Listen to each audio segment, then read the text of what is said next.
मैं विनोद कुमार कुशवाहा, ग्राम कैथी, पोस्ट कोनार, थाना सीसागर, जिला रोहतास के निवासी हूँ।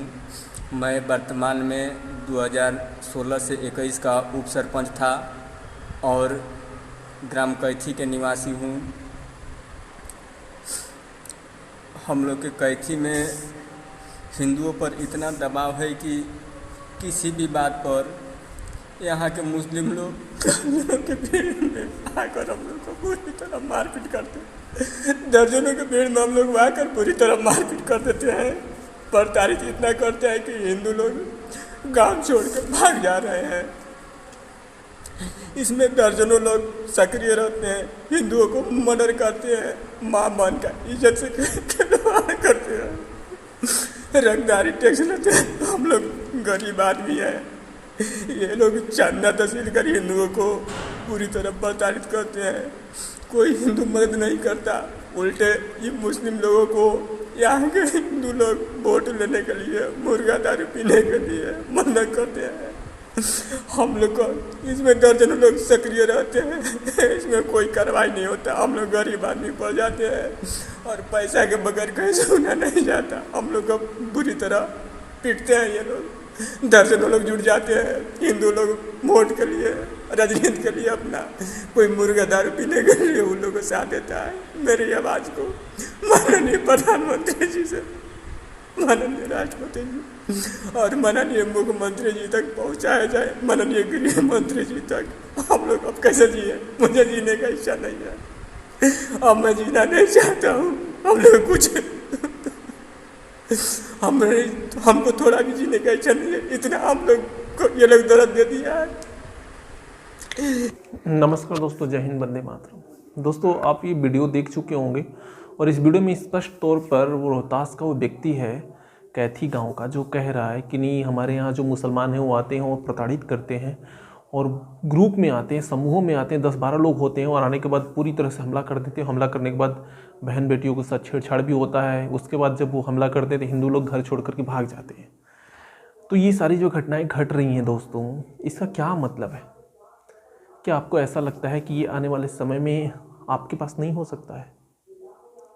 आने वाले समय में आपके पास भी होगा, ये ऐसी बात नहीं है, लेकिन तब होगा जब वहाँ पे जो विशेष वर्ग के जो लोग हैं उनकी जनसंख्या बढ़ जाएगी, तब होगा। अभी आपके यहाँ विशेष वर्ग के जो लोग हैं उनकी जनसंख्या कम है, इसलिए आपको ऐसा लगता है कि नहीं, आपके यहाँ ये नहीं होगा। लेकिन ऐसी बात नहीं है, ये आपके यहाँ भी होगा, लेकिन तब होगा जब उनकी जनसंख्या ज़्यादा हो जाएगी। और ये होगा इसलिए क्योंकि हमारे यहाँ का जो कानून है वो पंगु बन चुका है। हमारे यहाँ का जो कानून है वो अपना काम सही तरीके से नहीं कर पाता है। हमारे यहाँ जो फाइलें होती हैं वो एक डेस्क से दूसरे डेस्क पे दौड़ती रहती हैं और जो बाबू होते हैं उनके जेब में अगर आप पैसे ठूंसते हैं तो फिर वो अपना पेन चलाते हैं, और अगर आप उनकी जेब में पैसे नहीं ठूंसते हैं तो उनका पेन काम ही नहीं करता है, उसकी जो स्याही है वो ख़त्म हो जाती है। तो ये हाल है हमारे यहाँ के सिस्टम का। और अगर ये सिस्टम नहीं बदला तो आप निश्चित तौर पे ये समझ लीजिए कि आने वाले समय में हिंदू विहीन ये क्षेत्र ही नहीं, ये पूरा देश हो जाएगा।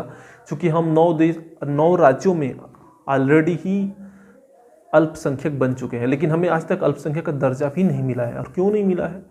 क्योंकि हम जागरूक नहीं हैं, हम अपने हक के लिए लड़ना नहीं जानते हैं, हम अपने हक के लिए वोट करना नहीं जानते हैं। हम एक तरह से अंधभक्त हो चुके हैं।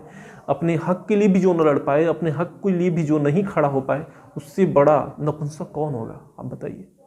तो हम एक तरह से नपुंसक लोग हैं जो अपने हक के लिए भी नहीं लड़ पाते हैं, अपने हक के लिए प्रदर्शन भी नहीं कर पाते हैं। हमें लगता है कि आज जो पैसा हमारे पास आ रहा है वो हमेशा रहेगा, नहीं रहेगा आपके पास।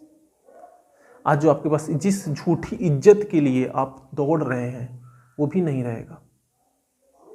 तो आने वाले समय में अगर ऐसी ही घटनाएं घटती रहीं, ऐसे ही उनकी जनसंख्या ज़्यादा होती रही और ऐसे ही आप विघटित होते रहे जातियों में, वर्ग में, तो आने वाले समय में वो दिन दूर नहीं जब आप पूरी तरह से समाप्त हो जाएंगे।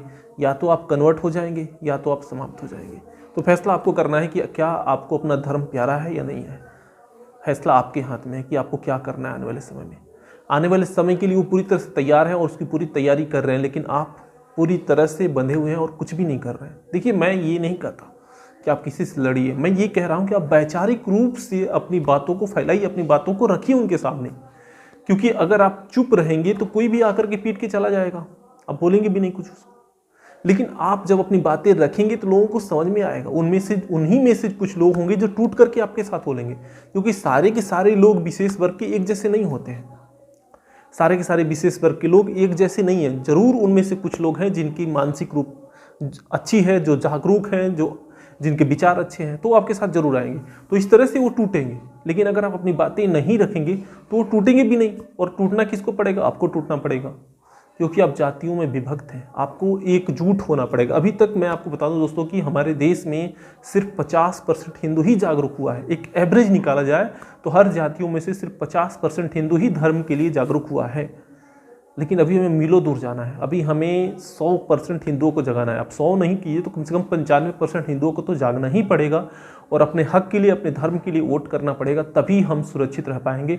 वरना आने वाला वो दिन दूर नहीं जब हमारा देश भी तालिबान की तरह और पाकिस्तान की तरह हिंदुओं का हाल हो जाएगा। और वहाँ से भी जैसे हमने तख्त साहिब का अपने सर पर रख करके उठा करके हम भारत आ गए थे, बड़े आराम से भारत में रह रहे हैं, तो आप यहाँ से कहाँ जाएंगे? मेरा आपसे सवाल है कि आप यहाँ से कहाँ जाएंगे? बताइए मुझे। कौन सी ऐसी जगह है जहाँ पे 100 करोड़ हिंदुओं को रखा जा सकता है? बताइए, क्या ऐसी कोई जगह है जहाँ पे 80 करोड़ हिंदू रह सकते हैं? मुमकिन ही नहीं है कि 80 करोड़ लोगों को कहीं रखा जा सके। हमारे देश में 5-7 करोड़ जो मुसलमान आए हैं, रोहिंग्या मुसलमान, उनको रखने से ही हमारे यहाँ बोझ इतना ज़्यादा बढ़ गया है। आप समझिए कि 100 करोड़ हिंदू अगर पलायन करेंगे, मान लीजिए उसमें से 50% कन्वर्ट भी हो गए, तो 40 करोड़ या 50 करोड़ हिंदू तो होंगे ही। तो कहाँ जाएंगे? कौन रखेगा उनको? कोई नहीं रखेगा, बल्कि आपका कत्ल ही होगा। तो अगर आप ऐसे ही निःशब्द रहे, अगर ऐसे ही आप चुप रहे, अपने हक के लिए लड़ना बंद कर दिए, तो वो दिन दूर नहीं होगा जब आप पूरी तरह से ख़त्म हो जाएंगे।